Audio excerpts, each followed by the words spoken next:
Bloomberg Audio Studios. Podcasts, radio, news. This is Bloomberg Businessweek. Insight from the reporters and editors who bring you America's most trusted business magazine, plus global business, finance, and tech news. The Bloomberg Businessweek podcast with Massar and Tim Stenovec from Bloomberg Radio.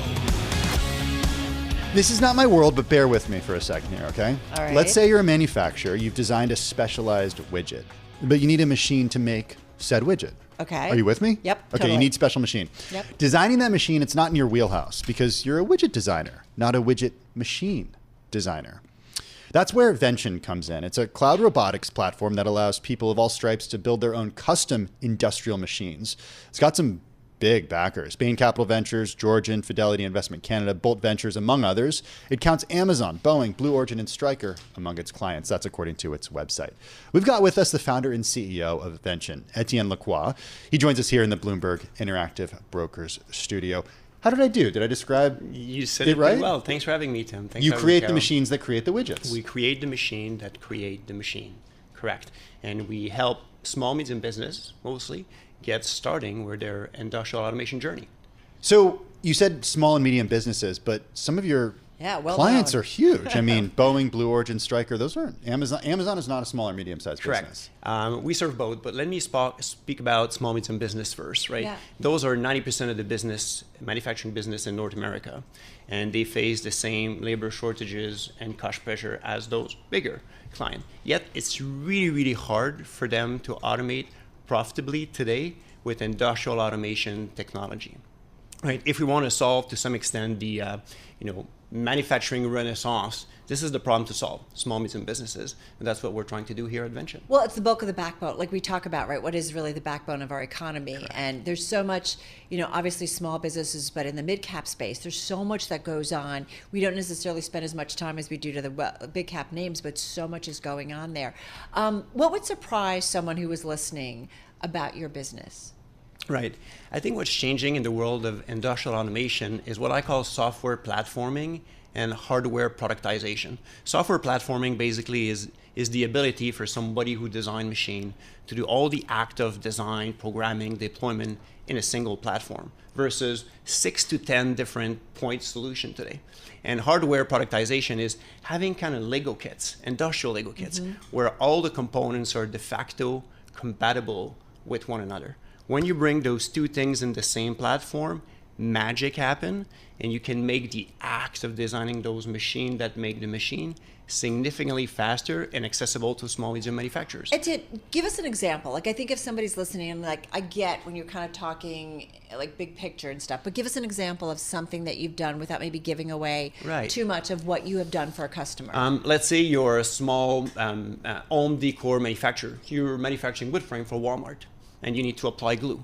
There's a machine that needs for that. In fact, on manufacturing floor, most manufacturing assets are custom made. They're unique. They're unique to the finished good being manufactured.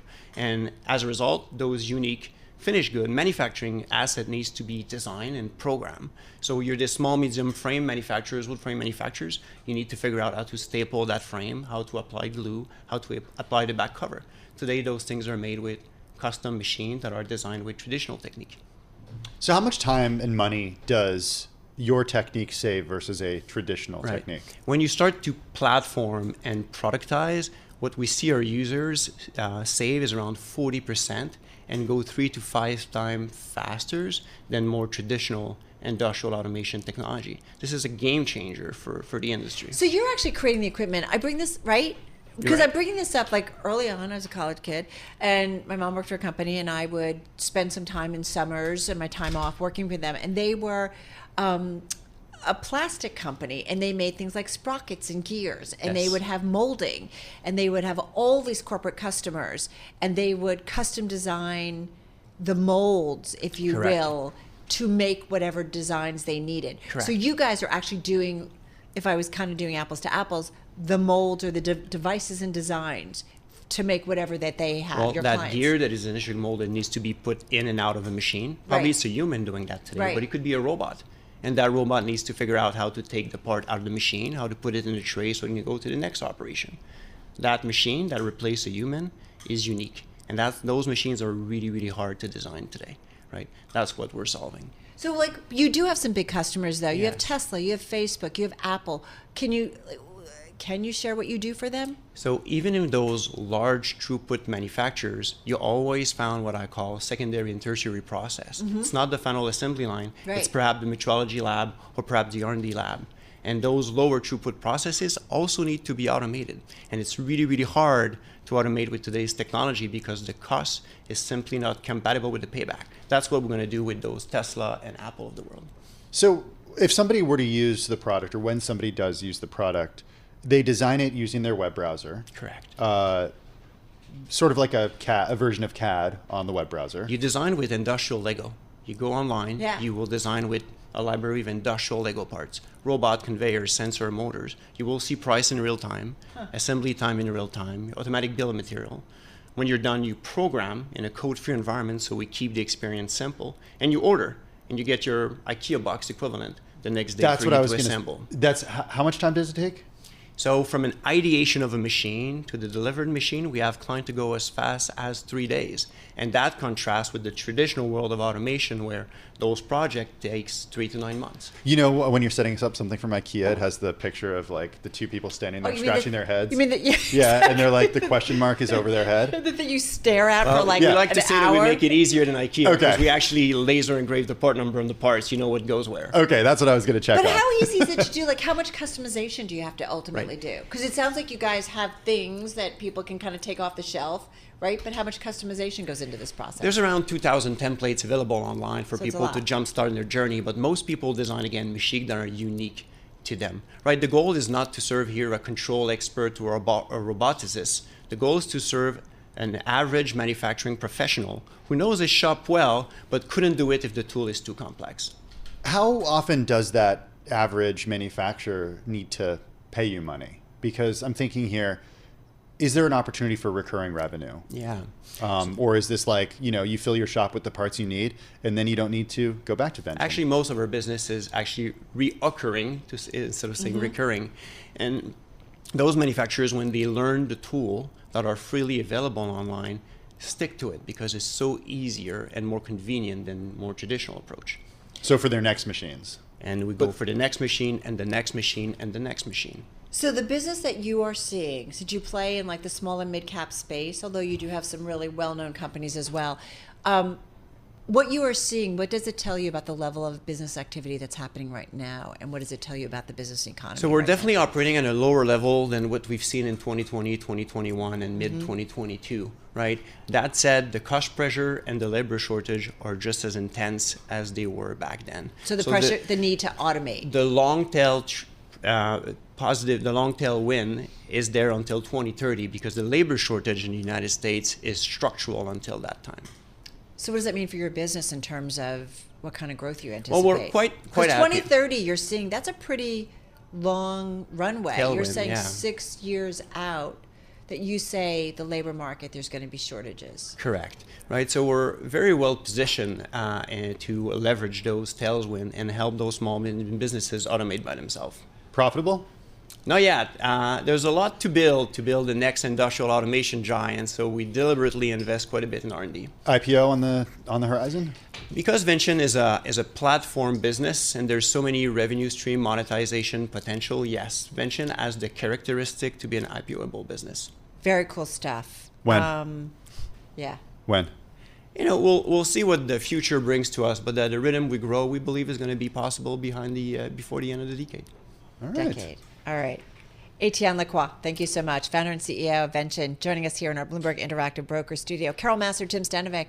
This is Bloomberg Businessweek. You're listening to the Bloomberg Businessweek podcast. Catch us live weekday afternoons from 2 to 5 p.m. Eastern. Listen on Apple CarPlay and Android Auto with the Bloomberg Business app. Or watch us live on YouTube. Well, shares of the micro-cap publicly traded biotech Coya Therapeutics surging earlier today, up as much as 11% on news that the Alzheimer's Drug Discovery Foundation has purchased more than 603,000 company shares for a total investment of about $5 million. Here to talk about the investment and on the work they are doing around ALS treatments, as well as Alzheimer's, is Howard Berman, Chairman and CEO of Coya Therapeutics, joining us from Boston. That stock, by the way, up close to 20% so far this year. Howard, nice to have you with us. Tell us a little bit about your company, because you're working on some really serious stuff that impacts the brain that I think, unfortunately, pretty much everyone who's listening or watching right now has dealt with in terms of their family or somebody close to them. Lay it all out for us, if you could, what you're working on and how you think you're able to pull it off.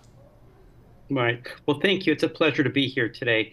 And just to say that I am one of those people who it's affected directly. My own father, unfortunately, a brilliant clinician, he himself had dementia and unfortunately passed away. So this is very personal to me, that we're developing therapeutics for neurodegenerative diseases, including dementias, as well as Lou Gehrig's disease, which is, as people know, amyotrophic lateral sclerosis. And what we're doing is we have therapeutics that target multiple pathways that are involved in inflammatory pathways. The goal here is to dampen the inflammation, which we've discovered plays a central role in the pathophysiology of these diseases. I think it's interesting that, and Howard, great to have you here with us. I do feel like we are learning more and more about the body overall and the importance of inflammation, right? And how do we either prevent that to begin with, but that it is, often the cause of so many things that ALS. When it comes to ALS specifically, it is ALS Awareness Month, also known as Lou Gehrig's disease, the famous New York Yankees baseball player who had to retire because he was diagnosed with it and had come down with that. It is, at this point, if you get that diagnosis, the outlook is not good. The outlook is terrible. Patients typically die within 2 to 3 years on average. So the disease is incessant. Patients decline month upon month. And the problem is that the drugs that have been used so far, the mechanisms have not been well defined and not well understood. But again, inflammation is the central component in ALS. Mm-hmm. But the problem is you cannot target one pathway. One has to target multiple inflammatory pathways, which is why I believe that the Alzheimer's Drug Discovery Foundation, who we just received this investment, liked what we were doing, because they too believe that targeting multiple cascades and pathways are the future of treatment. So what does this investment do for you? And you're right, your stock really popped initially on the news, up as much as 11%, as Tim mentioned earlier. I think it's little changed on the day as we speak, but we're talking about a $5 million investment. What does this do for you guys specifically in your work? While we are focused entirely, at least initially, on ALS, we have expanded our pipeline. We're now moving into frontotemporal dementia, which is the second most common type of dementia after Alzheimer's disease. And so this money allows us to pursue a trial, a phase 2 trial, to be filed this year, an IND filed this year. And unfortunately, in FTD, frontotemporal dementia, there are no approved treatments for that condition. So we will work alongside the ADDF to pursue this indication, and we're going to run a rigorous trial that answers a number of questions. And we hope that this therapy may make a meaningful difference in patients. Hey, Howard, how does your approach here differ from the approach of other companies that are working on this? So, as I mentioned, inflammation is a central pathway and mechanism in these diseases. Many other companies target one pathway, or they target a cytokine. But that, we believe, is not sufficient. So what we do is we enhance the regulatory T cells, the Tregs we call them, which are anti-inflammatory cells. But that is not all that we do. We also block other pro-inflammatory pathways with another drug called CTLA-4. And that reduces or inhibits the other cascades that are responsible for the disease pathophysiology. So by doing both, the upregulating the regulatory T cells, downregulating the pro-inflammatory cascades, you're able to slow the inflammation or block the inflammatory process and ameliorate or relieve the disease conditions and part of the pathways that are responsible for progression. All right, it sounds logical. I'm not going to say it sounds simplistic because it doesn't, but I'm listening to your train of thought and I'm like, I kind of get this, but I'm assuming none of this is ever easy. What's the most complicated part of this? And is this only for patients at a certain stage of the disease? Is there a point where the inflammation or the ailment is so severe that it's not going to work? We don't have an answer to that, but we've tested this combination already in Alzheimer's disease, and we were very surprised in the early studies in mild to moderate patients, which are more advanced patients. Those patients actually responded. Those patients, their cognition was enhanced. And in ALS, in patients who weren't doing very well, the ALS progression was stopped. So we believe that that this therapy or this regimen may have an impact in more advanced stages. However, we do want to start testing this initially in patients who are less progressed to give the therapy the best chance of success, at least initially. I'm curious about competitors out there. There's an FDA advisory committee meeting on the Eli Lilly Alzheimer's drug coming up in early June. The Lilly drug, though, has been delayed amid concerns about its unusual trial design. I'm wondering how important you think this advisory committee is going to be. Yeah, well, advisory committees are important because they involve thought leaders and experts, and certainly the FDA uses them to help guide their decisions. Let me tell you about the approach that's typically taken at this point in Alzheimer's disease. The targeting of beta amyloid, which is this protein, this misfolded protein, the sticky protein, if you will, that's responsible or partly responsible for Alzheimer's disease. It's a complex story. And while the existing therapies have shown slowing of progression, there are lots of side effects and there's toxicities associated with it. And it's only a mild slowing of progression over a period of time. The advisory committee will do their best. They know that there is a huge unmet need and patients are in desperate need and their families are in desperate need. So they're doing the right thing. And the FDA advisory committees are also doing the right thing. Everyone is trying to come together to protect patients, but also to make sure that the treatments that they do approve and that they keep on the market are safe and efficacious as well. Hey, I do wonder, and I'm sure you've seen at 60 Minutes, Dr. Ali Rezai, and basically using ultrasound to help in the penetration of drugs for whether it's Alzheimer's, also addiction. And I do wonder whether that is something that might need to be paired with what you are doing. Sure. So people in the past have looked at the mechanisms of trying to enhance the penetration of drugs into the brain. What you typically find in Alzheimer's disease is that the blood-brain barrier is somewhat leaky, right, which means that drugs that normally would not have crossed or in a normal healthy individual may cross in patients with Alzheimer's disease. But I think the most central thing to understand is we target inflammation.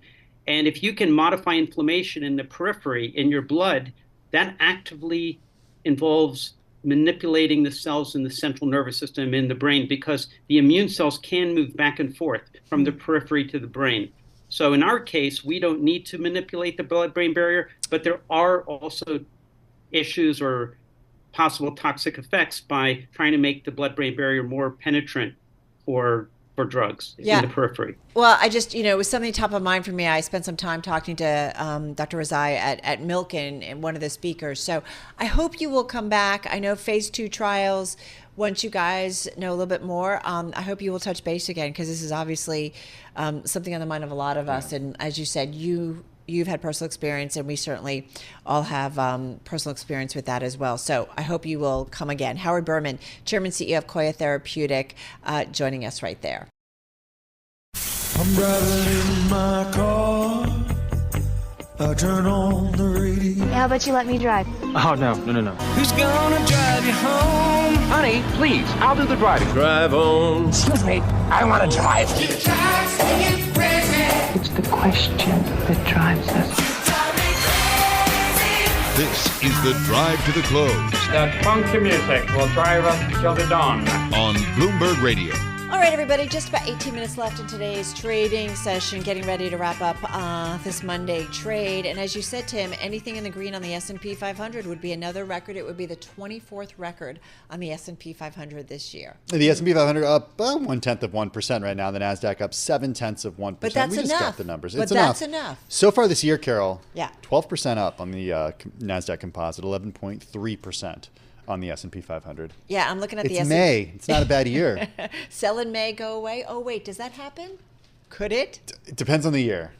All right, let's get to it. Our drive to the close guest is with us. Back with us, Lamar Villere, portfolio manager at Villere Company. They have about $1.6 billion in assets under management. He joins us from New Orleans. By the way, the Villere Equity Fund up nearly 5% year to date, underperforming most of its peers according to Bloomberg data. Lamar, great to have you back with Tim and myself. What's fun about talking with you guys is that you get into names, but let's talk about performance, because you know that is certainly a benchmark. What is it about this year that maybe is more difficult for you guys in kind of figuring out where you want to be with your portfolio? Sure. So, I mean, basically, we tend to be a little bit smaller cap in size. So our focus is on the smaller companies, which we think have a better chance to outperform in the long run. Unfortunately, the story, as you know, over the recent times has been, big tech, big tech, big tech. So that's been a challenge for us, but we're sticking to our guns. Why do you have so much conviction? Well, we think some of the big, the Netflixes and Googles of the world, they're attractive companies. They're performing well. But unfortunately, those are very crowded trades, and to heighten that, we think that a lot of people are just sort of plunking money into the S&P blindly. So you're resulting in a situation where you have a huge exposure to one small area, and it tends to be pretty expensive. So it's our view that trade is going to unwind, and it's going to be a much better outcome for guys like us who are really more focused on the smaller companies. I mean, there's no other way to put it. It's kind of a lonely trade right now, I would imagine.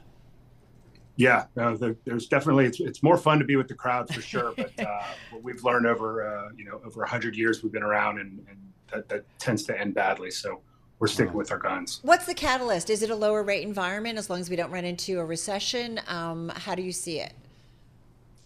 I can't tell you what the catalyst is going to be, but eventually, when you have everybody piled into the same trade, it tends to end badly for people who are on that board. So we just kind of keep our heads down and focus on what we're doing and finding the best companies at a reasonable price. And that's worked out for us in the long run. Well, talk to us about a name that you like, Atlas Energy. I mean, it's up 42% this year. It's about a almost actually $2.7 billion market cap company. So what is it specifically that you're liking about this? I mean, we've been watching the energy sector, and that's certainly been very interesting this year, that's for sure.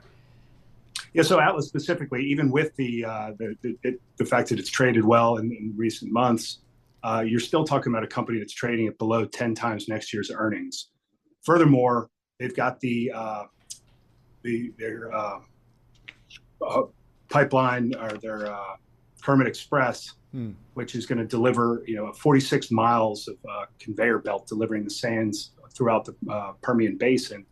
So they're going to have a significant pricing advantage over their competitors. So we think now's a great time. That's going to come online. It's Dune Express out of Kermit. That's going to come online in the fourth quarter, and we think it's going to contribute meaningfully, and we think numbers are going to come up on that. How long have you guys owned this one? We've been in it, well, it's only been public for about a year. We haven't been in quite that long, but we've been in it for a while. Yeah, and adding to the position? We have, yeah. It's one we're excited about. The other one we want to get to is on holding, and I'm going to be full disclosure. I own the sneaks. I think you bought him after you interviewed the CEO, one of the CEOs, Carol. Is that right? Yeah. He was here for the marathon. He was actually like a co-CFO and a CEO. Yeah, I did. I picked his brain. I was like, okay, so tell me. Here's what I need. My feet are a little sensitive, and I'm like, tell me what I need to do. I bought the sneakers. I paid for them. They are, mine, full and fair. So some Swiss shoes. Yes, indeed. So what is it that you like about On? So it's exciting. There's not a lot of shoe companies. Also an outperformer this year. They're up about 42% this year. Right. So specifically what happened with this one, is the growth has been great. The growth and the margins are great. What was holding it back was that they had some inventory issues, and I think a lot of investors were pretty scared off by the inventory problems. They seem to have that under control, so things were sailing along pretty well. We think it's going to grow about 25% a year for the next 3 years. In addition to growing the core footwear, we think there's, and growing that all over the world. They're just getting going in China and showing some success there. Also, we think there's an opportunity to get some growth in apparel. That's a very low basis of revenue right now. So we think, it's sustainable.